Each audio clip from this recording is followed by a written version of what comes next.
Presenters, Professor Mike Stocz. Mike is one of our more important people with the Argetsinger.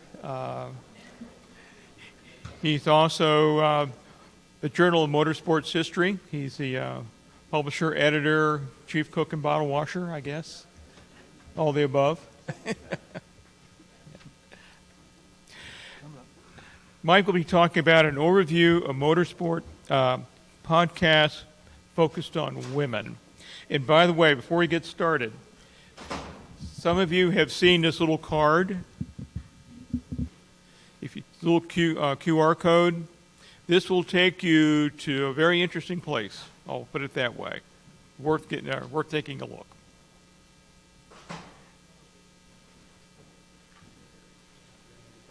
Okay, take it away, Mike.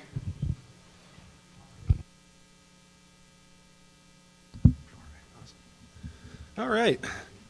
Good morning, everybody. Again, my name is Mike Stocz. I'm from the University of New Hampshire, and today's talk comes by way of a talk that really happened or started last year by my colleague, Dan Simone, back in the back, when Dan came up with a couple of other presenters and started to talk about Title IX, women in motorsports, and things of this sort. One of the things that really stuck with me through last year's symposium and afterwards was, how do we make sure that women find or have space carved out for them within motorsports communities? And me, being one of these sneaky millennials, thought, well, we already probably have a spot for that. And heading back home, was listening to one of these weird, freaky podcast things, and I thought, there might be something to this. So the idea for this piece of original research kind of spurred from last year's conference. So some previous studies in motorsport that surround women suggest that in a lot of ways, coming back to Danica Patrick, as mentioned earlier by Mark Howell, a lot of media representations of women in motorsport are very over-sexualized, and rarely, at least in popular media, do they go into the finesse, the skills and capabilities therein. Now, in terms of podcasts themselves, podcasts are heard worldwide, can, in most situations, be downloaded and heard almost free of charge from many different providers. Some, there will be some sort of a fee associated with them. Some have advertisements for them. Really, it's a new phenomenon that occurred just after the turn of the millennium. Now, for the study itself, what I decided to look into was podcast titles, not necessarily individual podcasts themselves, but podcast titles that circled around, namely, women in motorsport. So we'll get to why that's a little bit of a problem later on, but being an academic and how we got here, some of the background literature surrounding podcasts have been used in a couple of different ways. In particular, sport is one of the most popular venues for podcasts to be housed. Within sport podcasts, some of the previous literature suggests that sport podcasts can be used as a way to bring folks from diverse and, in many instances, repressed, maybe a good term for this, groups, socially, economically, or otherwise. Other podcast literature suggests that podcasts today, when we think of K through 12 and even higher education, are being used as ways to help students learn. For example, one of my colleagues has a podcast dedicated solely to adapted physical education, so think Paralympics, Paralympic Games, things of this sort, in which he uses to re-emphasize key points from different lectures, classes, etc., and it has helped out tremendously with retention for his students. Lastly, within sport podcasts in particular, listeners self-identify themselves as listening to podcasts to try and increase their overall knowledge for a particular sport podcast subsect, but B, also self-identify as being higher than your average intellect for a sport fan in that area. So meaning, if somebody were listening to, let's say, a basketball podcast, they would identify themselves as somebody who may know the NBA better than an average fan, something like that. To tie this in somewhat with the ideas I got from Dan's roundtable last year, decided to go with a theory called archival theory, which archival theory is essentially how librarians in particular choose which artifacts, be that books, collections, photography, video, digital media as well, what is represented in their library coffers? What are they spending money on to keep these things around and available for public consumption? One of the main critiques of archival theory is something that we'll talk about a little bit at the end too, this idea called appraisal and how we evaluate one piece of memorabilia or artifact versus another, and why we may keep one versus the other. Sternfeld, in particular, decided to expand on archival theory beyond your brick and mortar libraries and suggested that, hey, this wacky internet thing may actually be a good place to expand archival theory and start to look at more of a bottom-up approach of what fans are wanting to listen to or find on the internet, etc.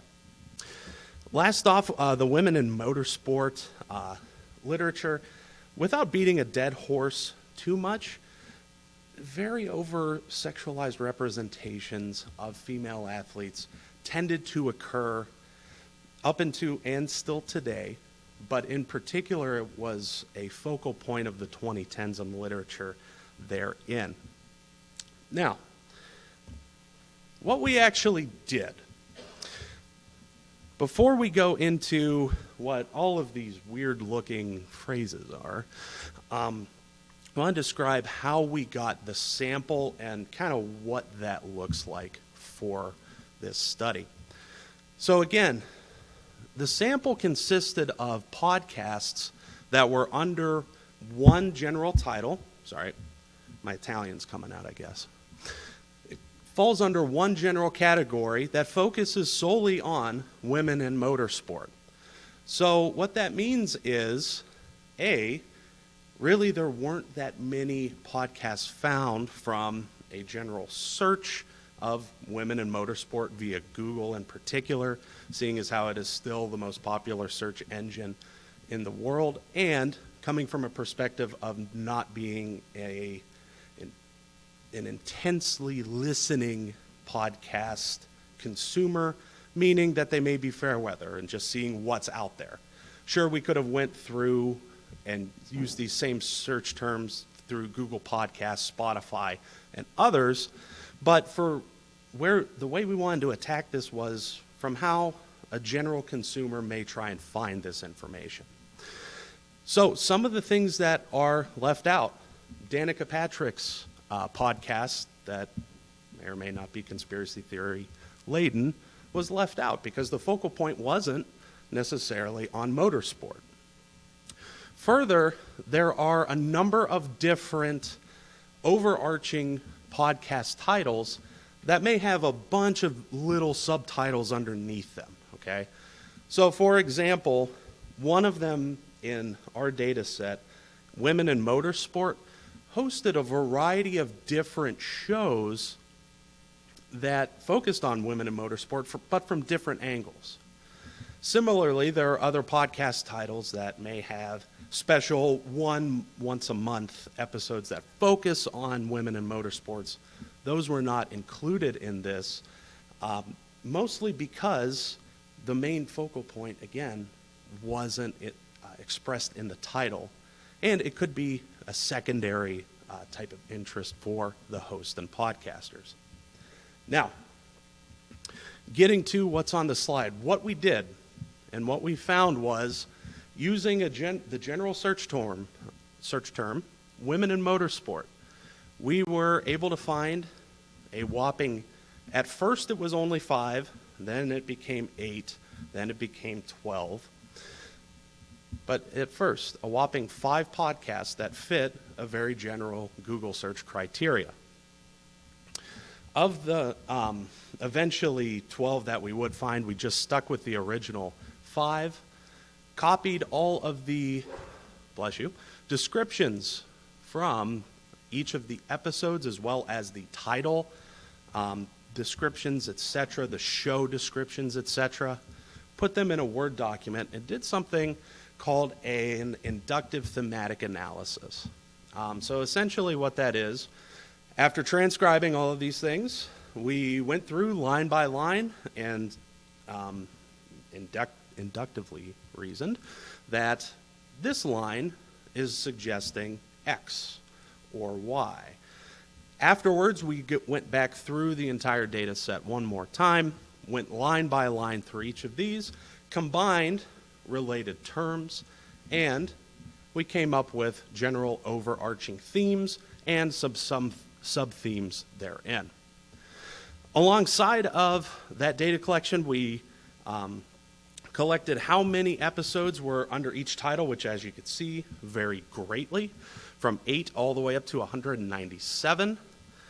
From a when these were published perspective, Women in Motorsport was the longest tenured, going back to 2016. All of our data collection ended roughly September of this year. So, average run times, we also kept those as well.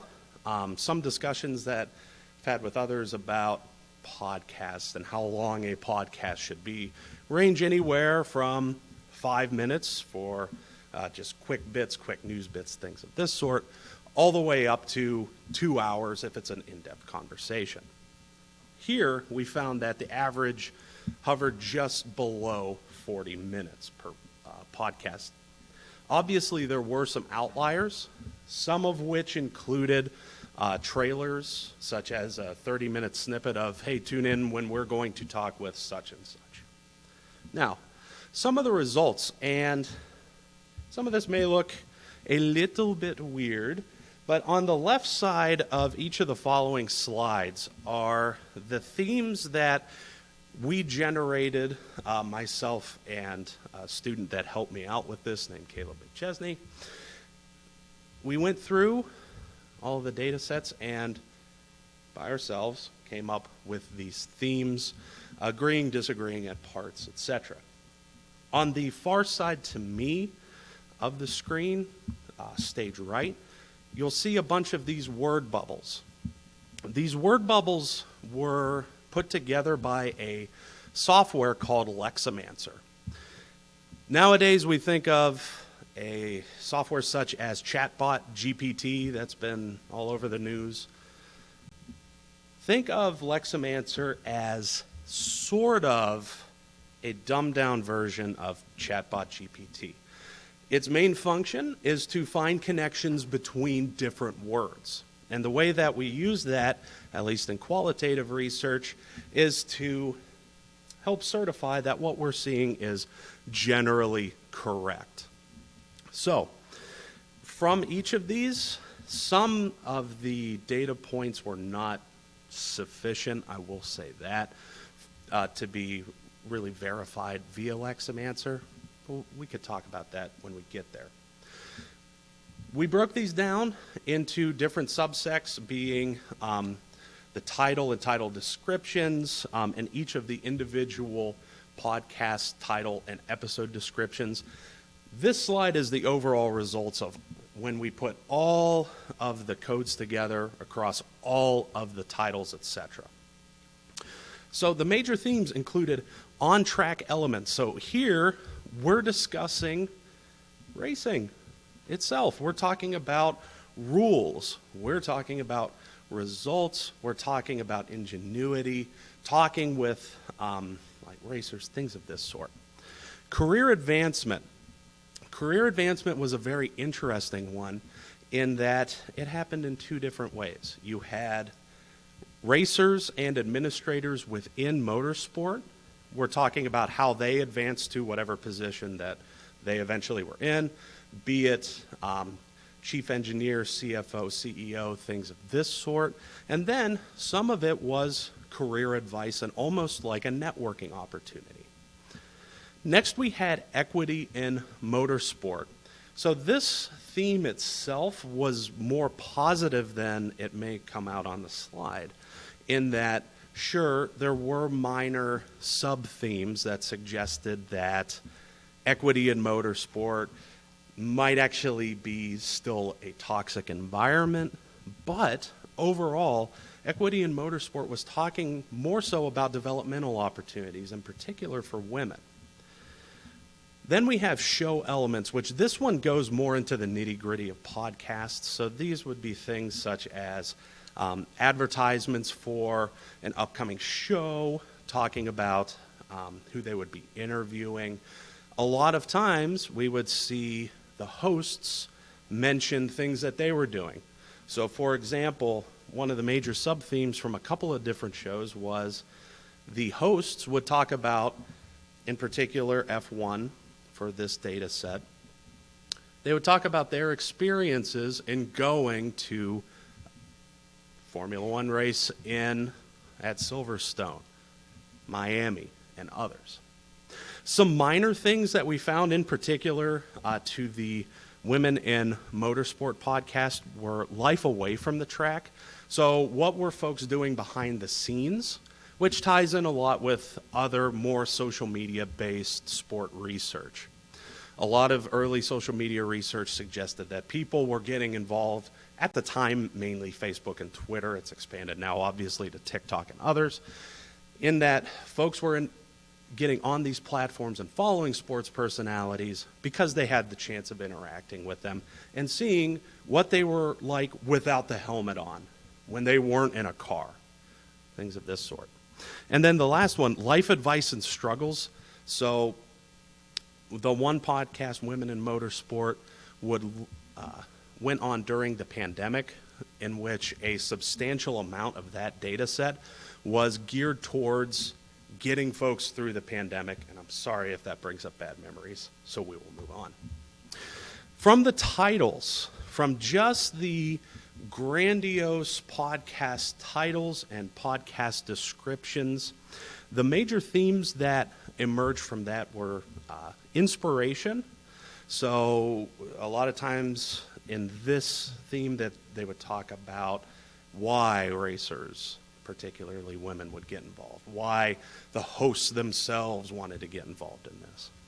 Podcast elements, which we went over before. Social media, which was more so to help bolster other handles and such as Twitter handles, follow us on particular blogs, or if they had a different host site. And sustainability. Sustainability here meaning green initiatives, things like Formula E, etc. So again, those were just the titles. And now going into the specifics per podcast itself.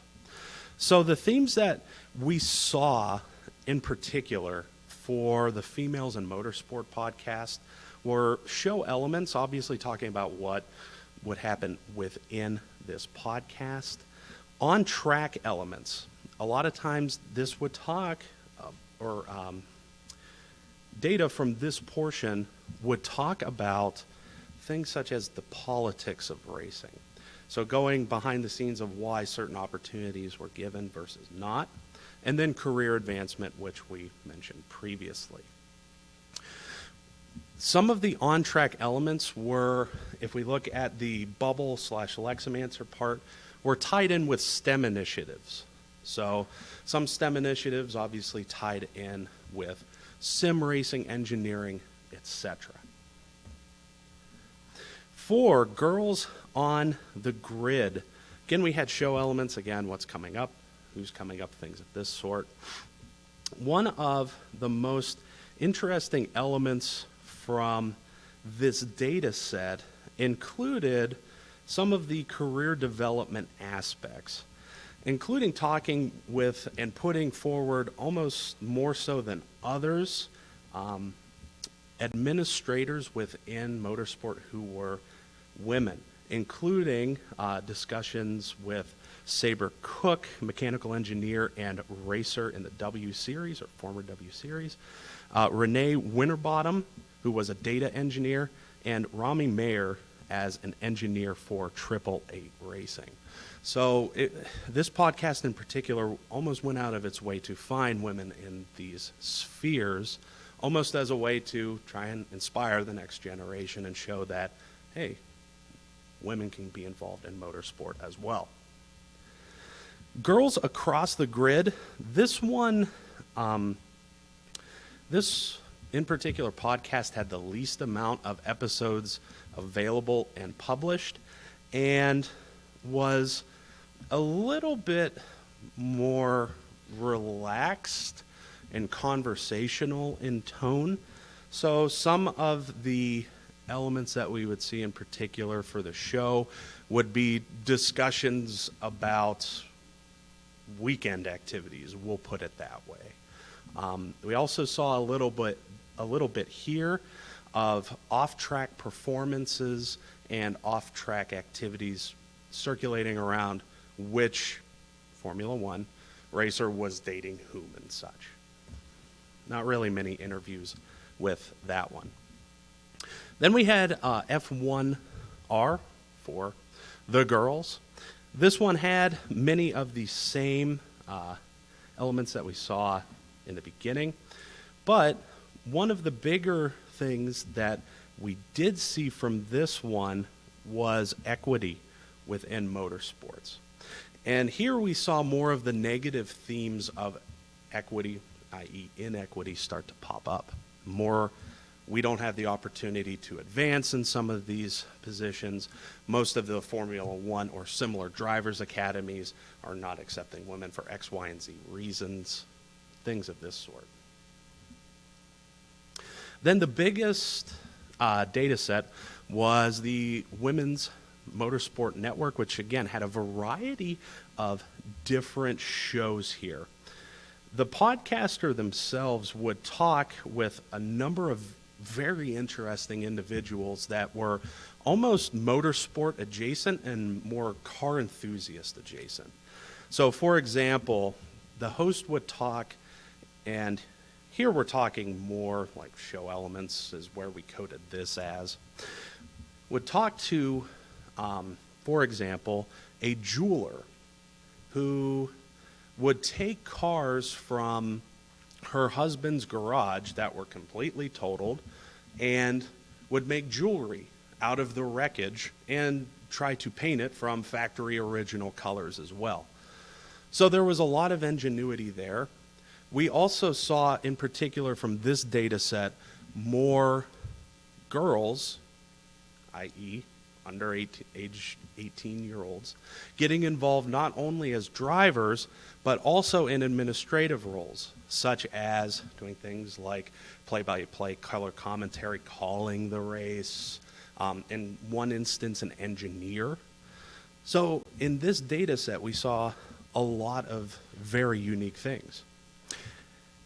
Life advice and struggles, we went over a little bit in the beginning, so I won't hammer that one to death. Okay, so we got all this data, so what does this suggest? At the start of this project, to be very blunt, I thought that most of the podcasts would turn out extremely negative. But overall, the vibe, if you will, was extremely positive, minus a few instances. Within archival theory, just being an academic for a second, we can see how in certain podcasts, in particular the ones that had the most episodes and were running the longest, we can almost see appraisal working in action. Appraisal here meaning, again, how we evaluate one artifact versus another, how we evaluate one podcast versus another. the longevity very much suggests that they will still be around and that there is a fair amount of interest from listeners. So a little bit of a deviation from previous sport literature that involves women. Our data suggested that there was a lot more talk around the technical aspects of the sport. Some of the other technical aspects not already overviewed. We talked about engineering a fair amount, but different race aspects too, and development. Things that we haven't necessarily seen in other sport-related literature. And that there needs to be some sort of a push for greater access. We did see that in particular with STEM. Again, a little bit of a negative connotation, but it was usually coupled with some sort of positive aspect. Implications and future research. One of, again, the biggest limitations for this study was that we weren't able to capture every little bit of women in motorsport related podcasts, be it individual episodes or even show titles. This limitation is more systemic and goes back to podcasts themselves. Within podcasts, you cannot necessarily put in what we call search engine optimization terms. In other words, how Google finds certain websites and other elements. Those have not been fully integrated into podcasts as of yet. Now, the podcasts that we did find that didn't directly match the search term usually had a separate web page that worked as a housing unit that linked you to, here's where our podcasts are available on Spotify, Google Podcasts, and others.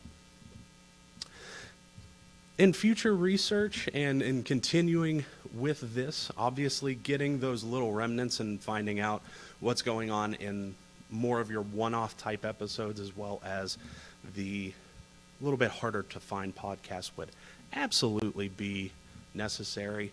And to wrap up, one other consideration that we could have is interviewing or doing some sort of survey with podcast hosts, or, if available, their audiences, to find out from a uses and gratifications lens why they find equity in listening to these podcasts and such. Here are the giants that I stood on to justify my study. With that, we'll open it up for questions. Thanks for your attention. Thank you, Mike. Thank you, Mike. Questions? Comments? Oh, we got some.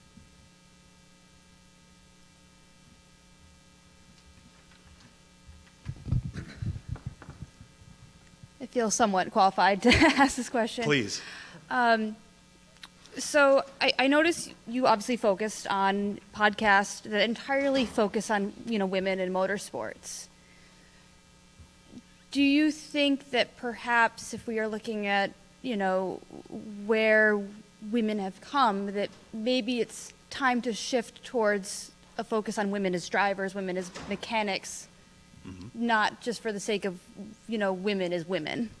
Right. And yes, I totally 100% agree with you that we need to be focusing on the content of the competitor as opposed to their gender or sex. Absolutely, 100%. And I think a lot of the literature that came out at the end of the 2010s suggested as such across all sporting types, not just motorsport, for sure. I mean, one of the reasons Jenna Guthrie, Denise McCluggage were so successful is they view themselves as drivers first. But I would say, obviously very interesting research. I'd love to see not just the cause, but also the effect looked into. So who are these podcasts reaching, right? Who's actually, watching these podcasts? Is it younger women? Is it, women from their 30s to their 50s? Sort of, what is the actual quantifiable success of these podcasts in getting women actually involved in motorsport and not just sort of, tokenized? Okay. So I heard a couple of different questions there. This study being qualitative, we didn't Qualitative research is more exploratory, if you will, right? So we're trying to break some ground in some area that hasn't really been looked at because we don't know what's going to happen. So for the who watches or listens, watches if it's a video one, definitely one of the future research areas could be surveying audiences for these major podcast titles for women in sport. That's where you would get the how do you identify, age bracket, all of those like census questions that we all love taking so much, right?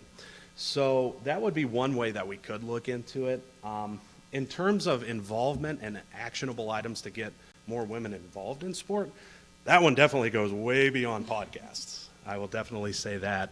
But I will say that podcasts probably will play at least a minor role in getting more women involved moving forward, in particular with the popularity of podcasts for your 2 to 17-year-old audiences. Thanks for the questions. Any others?